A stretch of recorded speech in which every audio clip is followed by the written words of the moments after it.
యేసుప్రభు వారు సాక్షాత్తు యోహానుతో చెప్తూ రాసినటువంటి ఉత్తరం, ప్రకటన గ్రంథంలో రాసినటువంటి ఉత్తరంలో ఎఫెసీ వాళ్ళకి ఏమని చెప్తాడంటే, మీరు తొలి ప్రేమను మర్చిపోయారు. మీరు ఇదే విధంగా కొనసాగితే, తొలి ప్రేమను మర్చిపోయి కొనసాగితే, తొలి ప్రేమను మర్చిపోవటం అంటే ఏంటో చెప్తాను. సిద్ధాంతం బాగా తెలుసు, వాక్యం బాగా తెలుసు, కానీ తృష్ణను కోల్పోయారు. దేవుని పరిచర్య చేయాలనేటువంటి భారాన్ని కోల్పోయారు. అందుకనే దేవుడు ఏమన్నాడంటే, మీరు భారాన్ని కోల్పోతే, తొలి ప్రేమను కోల్పోతే మీ స్తంభాన్ని పీకేస్తాను అని చెప్పాడు. అలాగే జరిగింది. 430 ఆ ప్రాంతంలో ఎఫెసస్ పట్టణం మీద మొట్టమొదటిసారి యుద్ధం జరిగితే ఆ పట్టణం కూలిపోయింది. 1500 సంవత్సరాలకు వచ్చేప్పటికీ ఆ పట్టణం ఇక లేదు, ఇక లేకుండా అయిపోయింది. ప్రస్తుతం ఎఫెసస్ పట్టణం లేదు. ఒకవేళ టర్కీ దేశం వెళ్తే మిలేతు అనేటువంటి ప్రాంతం దగ్గర ఇజ్మిర్ అనేటువంటి ఒక ఊరు ఉంటుంది. IZMIR, Izmir. ఆ ఊరు బయట కొన్ని పురాతనమైనటువంటి స్తంభాలు అవి చూపించి ఇది ఎఫెసస్ పట్టణం అంటారు. యేసుప్రభు వారు శిలువ మీద చనిపోతున్నప్పుడు ఆయన మరియమ్మను యోహాను భక్తుడికి అప్పగించారు. అందుకనే యేసుప్రభు వారి యొక్క మాటను బట్టి యోహాను మరియమ్మను చూసుకున్నాడు చివరిదాకా. ఆయనే బాధ్యత తీసుకున్నాడు. మరియమ్మ చరిత్ర ప్రకారం 103 సంవత్సరాలప్పుడు చనిపోయింది. ఆమె ఎఫెసస్ పట్టణంలో చివరిగా బతికింది. యోహాన్ దగ్గర ఒక పురాతనమైనటువంటి గుహ ఉంటుంది, కేవ్. ఆ కేవ్లో ఆమె ఉండేదని చాలామంది ఒప్పుకుంటారు. పోప్ జాన్ పాల్, ఇప్పుడున్నటువంటి పోపుకు ముందు ఉన్నటువంటి ఆయన, టర్కీ దేశాన్ని దర్శించినప్పుడు, ఇజ్మిర్కి వెళ్ళినప్పుడు ఆ గుహను ఆయన శుద్ధీకరించి అది పవిత్రమైనటువంటి స్థలముగా, ఆయన్ని పవిత్రమైనటువంటి స్థలముగా దాన్ని గుర్తించారు. అయితే యోహాను భక్తుడు 104 సంవత్సరాలు అప్పుడు చనిపోయాడు. అదే ఎఫెసస్ పట్టణంలో ఆయన్ని పాతిపెట్టారు. మరియమ్మ తర్వాత యోహాను భక్తుడి యొక్క సమాధులు అక్కడే ఉండే. ఇది ఎఫెసీ సంఘం గురించి చిన్న మాట. ఇంత గొప్ప సంఘము, ఇంత దివ్యమైనటువంటి సంఘము, 400 సంవత్సరాలు అద్భుతమైన పరిచర్య చేసిన సంఘము, దేవుడు ఇచ్చినటువంటి ఆ వార్నింగ్ వాళ్ళు తీసుకోకపోవటం బట్టి ఆ పట్టణం మటుమాయం అయిపోయింది. అది చరిత్రలో లేకుండా అయిపోయింది. కాబట్టి దేవుడు మనకి బైబిల్లో ఇచ్చినటువంటి కమాండ్స్, ఆజ్ఞలు మనం చాలా జాగ్రత్తగా తీసుకోవాలి. రైట్, ఇది నేను పొద్దున చెప్పలేదు, ఇప్పుడు చెప్తున్నాను. పొద్దున చెప్పింది క్విక్గా ఒక మాట చెప్పాలంటే, మొదటి 3 అధ్యాయాలు సిద్ధాంతం, చివరి 3 అధ్యాయాలు మన జీవితంలో కలిగి ఉండాల్సినటువంటి బాధ్యత. ఈ బాధ్యతలో 3 నడతల గురించి మాట్లాడాడు. 4వ అధ్యాయం 1 నుంచి 15వ వచనం దాకా, 16వ వచనం దాకా మనము ఐక్యతతో ఉండాలి. 5వ అధ్యాయం 4వ అధ్యాయం 17వ వచనం నుంచి 5వ అధ్యాయం 21 దాకా మనము పవిత్రంగా ఉండాలి. 5వ అధ్యాయం 22వ వచనం నుంచి 6వ అధ్యాయం 9వ వచనం దాకా మనము అన్యోన్యంగా ఉండాలి. యూనిటీ, ప్యూరిటీ, హార్మనీ, ఈ 3 ఉంటే కనుక 6వ అధ్యాయం 10వ వచనం నుంచి చివరి దాకా సాతానుడి ముందు మనము నిలబడగలుగుతాం. We can stand before Satan.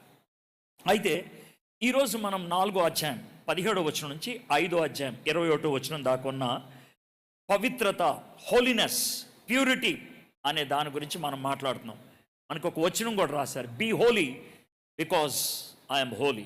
పవిత్రంగా జీవించే వాళ్ళు ఎలా ఉంటారు, అది మనము ఒక చిన్న భాగం ద్వారా ధ్యానం చేయబోతున్నాం. బట్ జనరల్గా 4వ అధ్యాయం 17వ వచనం నుంచి ఏమేమి రాశాడో మనం క్విక్గా చూద్దాం. మనం ఆ 7 వచనాలు మాత్రమే ధ్యానం చేస్తాం. 4వ అధ్యాయంలో మనము గమనించేది ఏంటంటే 17, 18 వచనాల్లో 17, 18, 19 పుట్ ఆఫ్, పాత వస్త్రములు తీసేయి. 4వ అధ్యాయం 20వ వచనం నుంచి 24వ వచనం దాకా పుట్ ఆన్, కొత్త వస్త్రాలు ధరించండి. పుట్ ఆఫ్ తీసేయి, తర్వాత పుట్ ఆన్ అవి చెప్పాడు. 25 నుంచి 31వ వచనం దాకా రిప్లేస్మెంట్, దేంతో రీప్లేస్ చేయాలి, అబద్ధాన్ని సత్యంతో రీప్లేస్ చేయాలి. కోపాన్ని ప్రేమతో రీప్లేస్ చేయాలి. దొంగతనాన్ని కష్టపడి పనిచేయటంలో రీప్లేస్ చేయాలి. అనవసరమైనటువంటి మాటలు అర్థవంతమైనటువంటి మాటలతో రీప్లేస్ చేయాలి. మనము క్రోధము, కక్ష మానేసి మనము దేవునికి ఇష్టంగా జీవించాలి. రీప్లేస్మెంట్, దేనికి ప్లేస్లో ఏది రావాలి.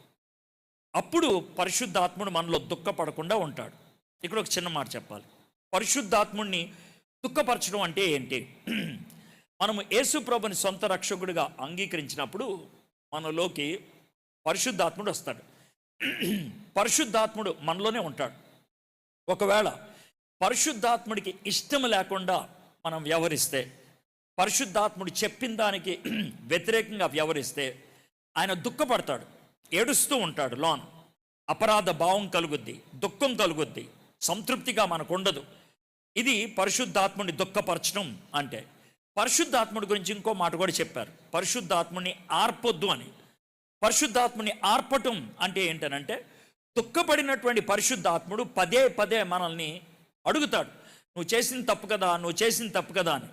అయితే మనం గదివితే, పరిశుద్ధాత్ముడిని నొక్కిపడేస్తే, మనస్సాక్షిని నొక్కిపడేసి పదే పదే అదే పాపాన్ని చేసుకుంటూ వెళ్ళిపోతే పరిశుద్ధాత్ముడు ఆ విషయంలో ఆరిపోతాడు. అది మనకి బైబిల్లో ఉన్నటువంటి మాట. ఇది 4వ అధ్యాయం. 5వ అధ్యాయంలో 3 విషయాలు నేర్పిస్తున్నాడు. మొదటి 7 వచనాల్లో, 5వ అధ్యాయం మొదటి 7 వచనాల్లో మనము దేవుణ్ణి అనుకరించాలి, క్రీస్తుని అనుకరించాలి. Principle of imitation. Principle of imitation 8వ వచనం నుంచి 14వ వచనం దాకా, ఆయన వెలుగు గనక మనం కూడా వెలుగుని ప్రతిబింబించాలి. Principle of illumination, imitation, elimination. అయితే ఈ ఊరినే చెప్తున్నాను. ఇప్పుడు మనం 15వ వచనం నుంచి 21వ వచనం దాకా మనము చూడబోతున్నాం. దీంట్లో ప్రిన్సిపల్ ఆఫ్ హోలీనెస్, పవిత్రంగా మనం జీవించినప్పుడు మనకుండేది ఏంటి అనేది 5 సూత్రాలు నేర్పిస్తున్నాడు దీంట్లో. ముందు చదివేస్తాను నేను 15వ వచనం నుంచి 21వ వచనం దాకా 5 సూత్రాలు ఏంటో ముందు మీకు చెప్పేస్తాను. ఆ తర్వాత వాటిని కొంచెంగా వివరిస్తాను. పొద్దున నేను చాలా ఎక్కువసేపు మాట్లాడాను, 1.5 గంటలు. ఇప్పుడు అంతసేపు మాట్లాడను, మహా అయితే 50 నిమిషాల్లో పూర్తి అయిపోద్ది. ఇప్పుడు 9:12 అయింది, 10 గంటలకు పూర్తి అయిపోద్ది ఖచ్చితంగా. పొద్దున మాట్లాడినంత దీర్ఘంగా నేను మాట్లాడను. రైట్, చూద్దాం. దినములు చెడ్డవి గనక, యోహాను సువార్త, అదే అపోస్తలు ఎఫెసీయులకు రాసిన పత్రిక 5వ అధ్యాయం 15వ వచనం నుంచి, దినములు చెడ్డవి గనక మీరు సమయమును పోనీయక సద్వినియోగము చేసుకొనుచు అజ్ఞానుల వలె కాక జ్ఞానుల వలె నడుచుకున్నట్లు జాగ్రత్తగా చూచుకొనుడి. ఇందు నిమిత్తం మీరు అవివేకులు కాక ప్రభు యొక్క చిత్తం ఏమిటో గ్రహించుకొనుడి.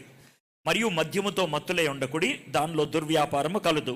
అయితే ఆత్మపూర్ణులై ఉండుడి, ఒకరినొకడు కీర్తనలతోనూ సంగీతములతోనూ ఆత్మ సంబంధమైన పాటలతోనూ హెచ్చరించుచు మీ హృదయంలో ప్రభువును గూర్చి పాడుచు కీర్తించుచు మన ప్రభు అయిన యేసుక్రీస్తు పేరట సమస్తమును గూర్చి తండ్రి అయిన దేవునికి ఎల్లప్పుడూ కృతజ్ఞతాస్తుతులు చెల్లించుచు క్రీస్తునందలి భయముతో ఒకనికొకడు లోబడి ఉండుడి.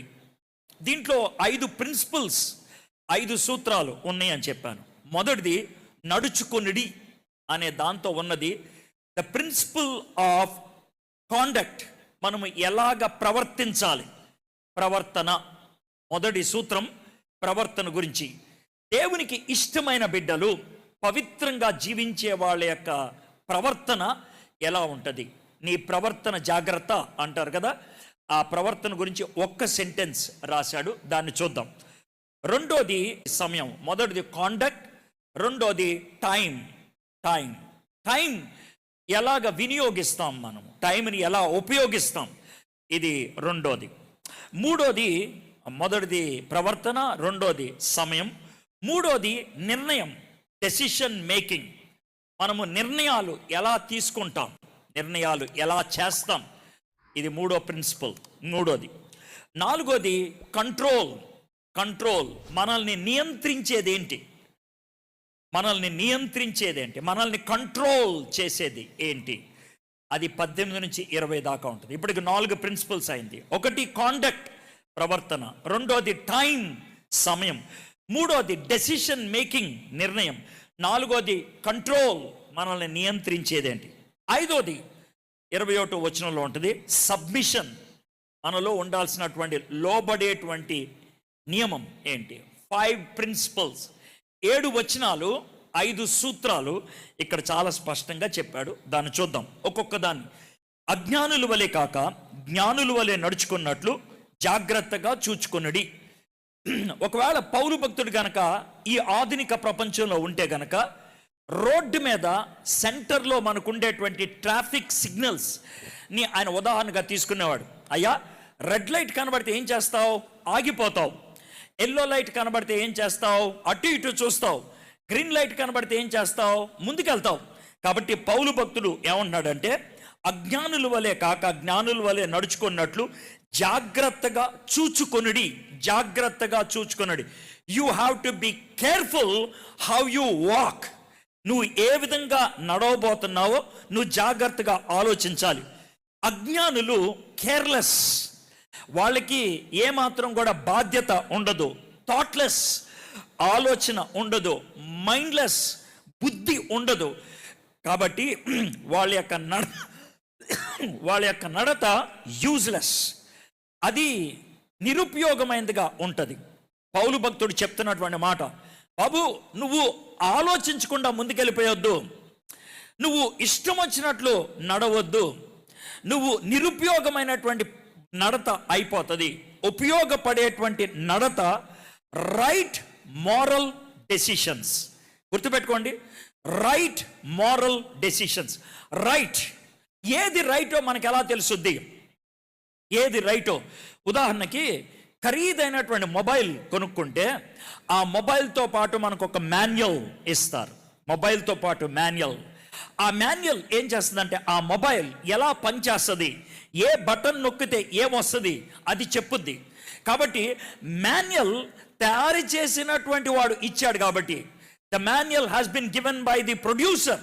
కాబట్టి ఆ ప్రోడక్ట్ ఎలా పనిచేస్తుందో మాన్యువల్ చెప్పుద్ది. దేవుడు మనల్ని ప్రొడ్యూస్ చేశాడు, దేవుడు మనల్ని క్రియేట్ చేశాడు, దేవుడు మనకు ఒక మాన్యువల్ ఇచ్చాడు, అది Bible. Bible is the only book in the world that gives you what is right. ఏది సరి అయినది, ఏది నువ్వు చెయ్యాలి, ఏది చెయ్యకూడదు బైబిల్ చెప్తుంది. పౌలు భక్తుడు తిమోతికి రాసినటువంటి పత్రికలో ఏమంటాడంటే, దైవావేశము చేత ఇవ్వబడినటువంటి ఈ లేఖనాలు 4 విషయాలకి పనిచేస్తుంది. ఒకటి, బోధించడానికి, it tells what is right. రెండోది, ఖండించడానికి, it tells us what is not right. మూడోది, సరిదిద్దడానికి, it tells how to get right. మూడోది, తర్బీదు చేయడానికి, it tells us how to stay right. మొదటిది ఏది రైట్, రెండోది ఏది రైట్ కాదు, మూడోది రాంగ్లో ఉంటే రైట్ అవటం ఎలాగా, నాలుగోది రైట్లో కొనసాగటం ఎలాగా. ఇది దేవుని వాక్యం యొక్క ఉద్దేశం. It tells what is right, ఏది right. It tells what is not right, ఏది రైట్ కాదు. It tells how to get right, ఏ విధంగా రైట్ అవుతాం. It tells how to continue in right, ఈ రైట్లో ముందుకు కొనసాగటం ఎలాగా. Bible is the only book that gives us what is right. అందుకనే బైబిల్ చదవండి, బైబిల్ చదవండి, బైబిల్ చదవండి అని ఎందుకు అన్నాం అంటే, it gives you the creator's intentions to you. సృష్టికర్త మనకి ఏమి ఉద్దేశంతో తయారు చేశాడో దాంట్లో మనకి కనబడుతుంది. కాబట్టి right moral decision, right moral, సరి అయినటువంటి నిర్ణయాలు దాంట్లోనే మనకి కనబడుతూ ఉంటాయి. రైట్ అనేది అది మారల్, నైతికమైంది. జాగ్రత్త వినండి, ప్రతి మానవుడికి దేవుడు నైతికతని ఇచ్చాడు. మానవుడిని జంతువు నుంచి వేరు చేసేది, the only thing that divides or separates human being from animal is conscience. దేవుడు మనకు మనస్సాక్షినిచ్చాడు. అందుకనే ఎవడైనా దరిద్రంగా వ్యవహరిస్తే ఆడు మనిషా అని అంటారు. దేవుడు మనకి మొరాలిటీ ఇచ్చాడు. ఆ మొరాలిటీయే దైవతత్వానికి సాదృశ్యం అవుతుంది, దైవతత్వానికి నడిపించేదిగా ఉంటుంది. దేవుడు కావాలి అనే తపన నైతికతను బట్టి, తప్పు చేస్తే అపరాధ భావం నైతికతను బట్టి. అయితే ఇక్కడ పౌలు భక్తుడు ఏమన్నాడంటే, గాడ్లీ కాన్షియన్స్, దైవికమైనటువంటి మనస్సాక్షి, దేవుని వాక్యము చేత నడిపించేటువంటి మనస్సాక్షి మనకుండాలి. Right moral decision, godly thinking, ఈ మూడు ఉన్నప్పుడు వైజ్ పర్సన్, సరైనటువంటి వ్యక్తి నడిచేటువంటి విధానం ఆలోచించి నడుస్తాడు. ఆలోచించి నడుస్తాడు, జాగ్రత్తగా నడుస్తాడు, అంతేకాదు గమనించి నడుస్తాడు.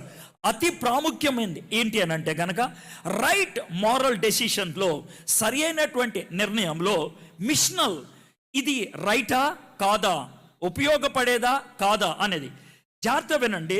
రైట్ మారల్ డెసిషన్స్ దగ్గర ఒక చిన్న మాట చెప్పాలి మీకు, జాగ్రత్త వినండి. ఏంటి అని అంటే మారల్ నైతికత, కల్చరల్ సంస్కృతి ఈ రెండింటిని ఒక తాటి మీదకి తెచ్చుకోవద్దు. ఈ రెండింటిని ఒక తాటి మీదకి తెచ్చుకోవద్దు. ఎందుకో తెలుసా? కల్చర్ అనేది ఆ ప్రాంతానికి చెందింది.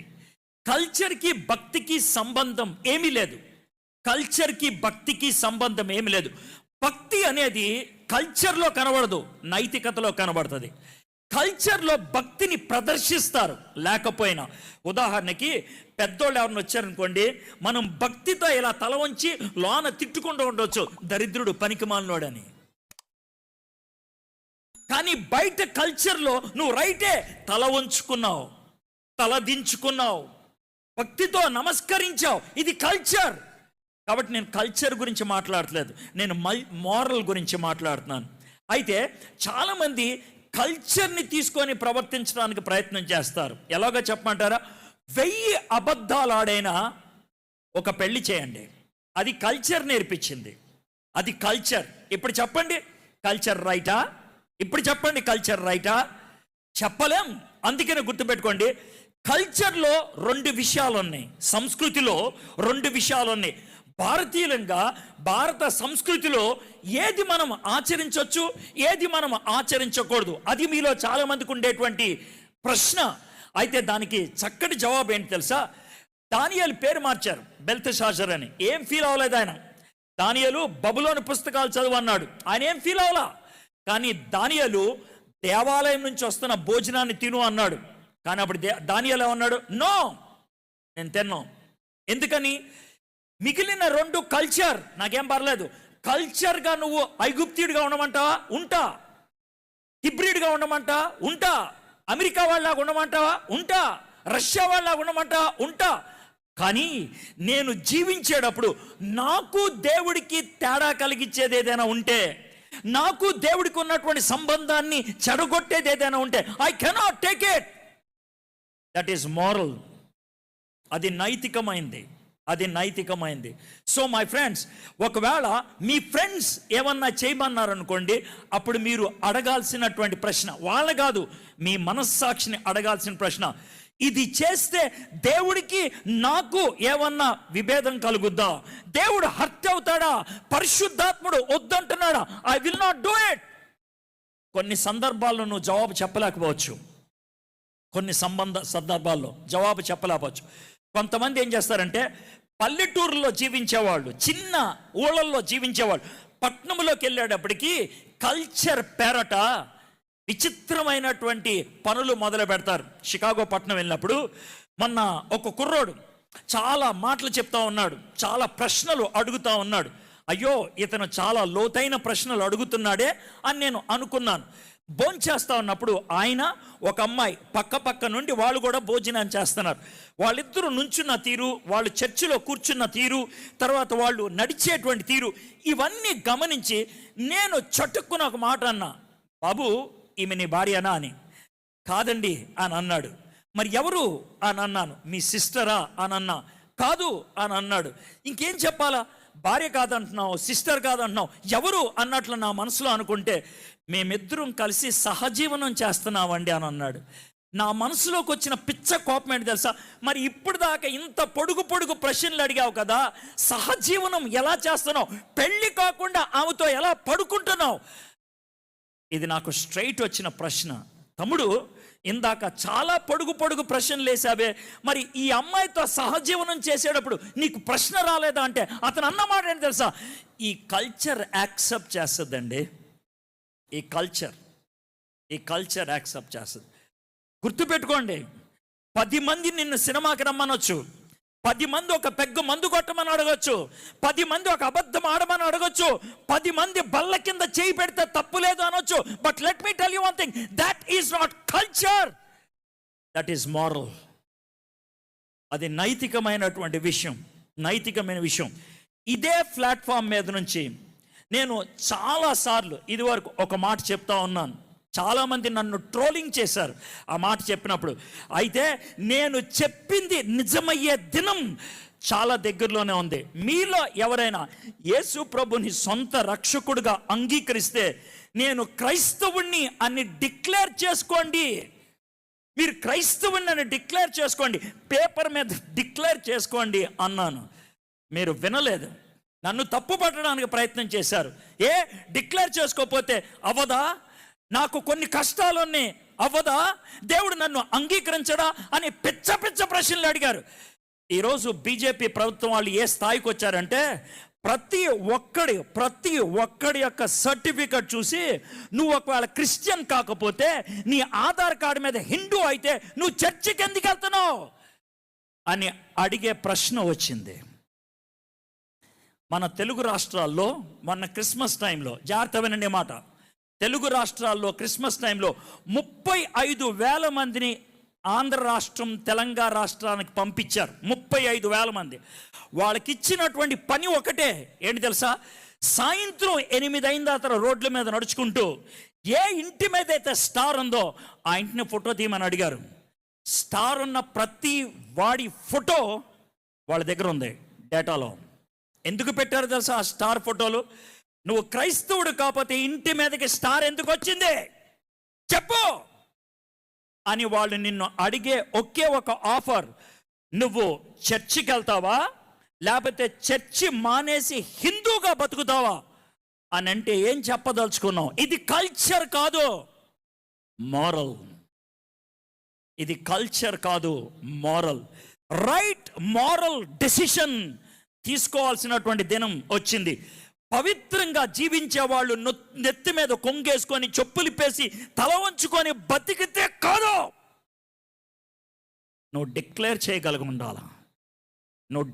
చేయగలిగి ఉండాలా. సో మొట్టమొదటిది మనం చూడగలిగేది కాండక్ట్. నీ ప్రవర్తన ఏంటి? నీ గుండెల్లో ఉన్న ఆలోచన నీ పెదాల మీదకి రావాలి. ఇతరులకి చెప్పేది నీ బతుకులో ఉండాలి. నువ్వు నమ్మింది నీ నడతలో కనబడాలి. What you believe is seen in your what your walking. నీ టాకింగే నీ వాకింగ్ అవ్వాలి, నీ మాటే నీ బాట అవ్వాలి. అది పౌలు భక్తుడు చెప్తున్నాడు.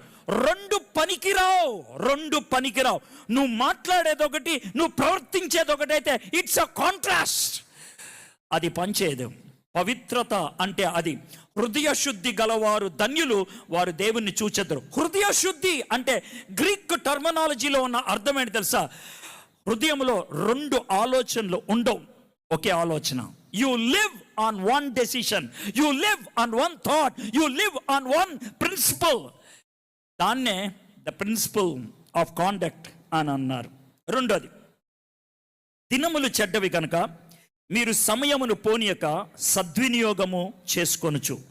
దినములు చెడ్డవి కనుక మీరు సమయమును పోనీయక సద్వినియోగము చేసుకొనుచు. సద్వినియోగం, ఈ మాటను జాగ్రత్తగా గమనించండి.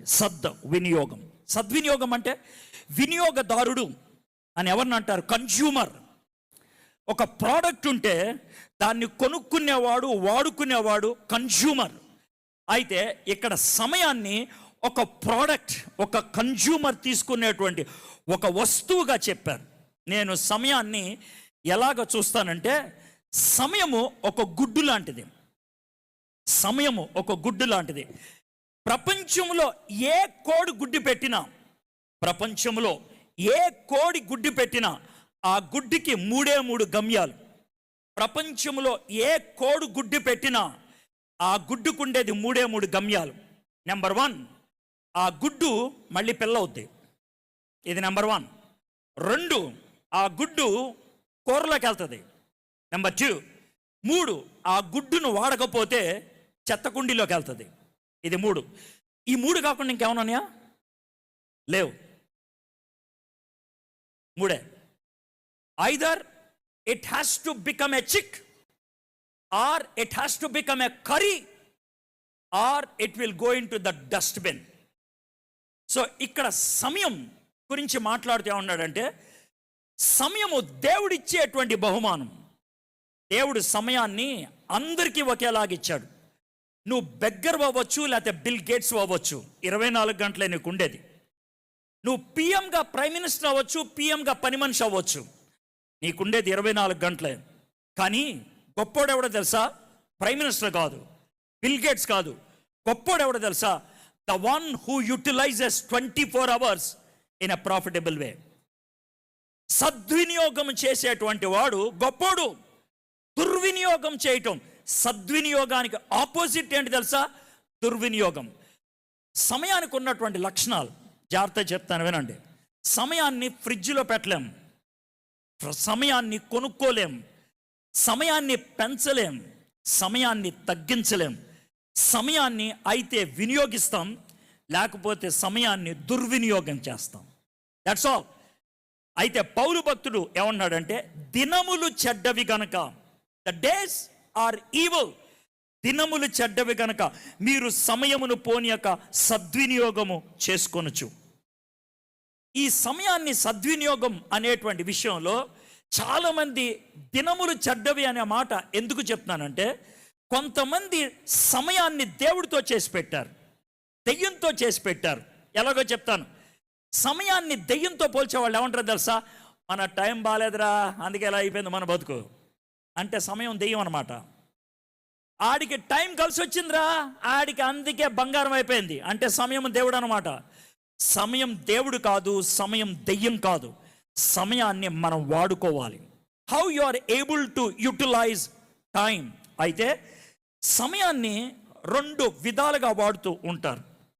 ఎలాగంటే, సమయాన్ని దుర్వినియోగం చేయటం అంటే ఏంటో మీకు చెప్తాను.